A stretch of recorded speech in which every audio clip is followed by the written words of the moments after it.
मंगलवार पाकिस्तान रो लाहौरटारे Asia cup 2023 रो सबुठारु रोमांचकर match खेला जाइथिला। हेले एही रोमांचकर मैच रे भांगी गला अफगानिस्तान रो सुपर 4 को जीवा स्वप्न। मात्र 2 रन रे विजय सह सुपर 4 रे पाद थापिछि श्रीलंका। प्रथमे बैटिंग करथिबा श्रीलंका 50 ओवर रे 8 विकेट हराई संघर्षपूर्ण भावे 291 रन करथिबा बेले मात्र 37.4 ओवर रे विजय द्वार रे पहुंची जाइथिला अफगानिस्तान। सुपर 4 रे प्रवेश पाई खेला जाइथिबा ही मैच रे टॉस जीति प्रथम बैटिंग करथिला श्रीलंका। निर्धारित 50 ओवर रे 8 विकेट हराई 291 रन संग्रह करथिला श्रीलंका।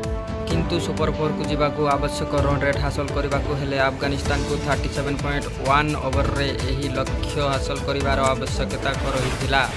एही लक्ष्य हासिल पाई अफगान बैटर माने मध्य द्रुत गति रे रन करथिले हेले अल्प के विजय द्वार दल को पराजय वरण करबाकू पड़े। एही मैच रे श्रीलंका दलर बैटर माने मध्य आरंभर लड़ुआ बैटिंग करी भल मूलदुआ पकाइथिले। दुई प्रारंभिक बैटर प्रथम निशांक और दिमुथ करुणाते प्रथमे विकेट पाई दलीय खातारे 63 रन जोड़ीथिले। निशांक 40 बॉल रु 41 और करुणात में 35 बॉल खेली 32 रन करथिले। तृतीय स्थान रे बैटिंग करबाकू आसीथिबा कुशल मेंडिस लड़ुआ बैटिंग प्रदर्शन करी 84 बॉल रो सर्वाधिक 92 रन संग्रह करथिले।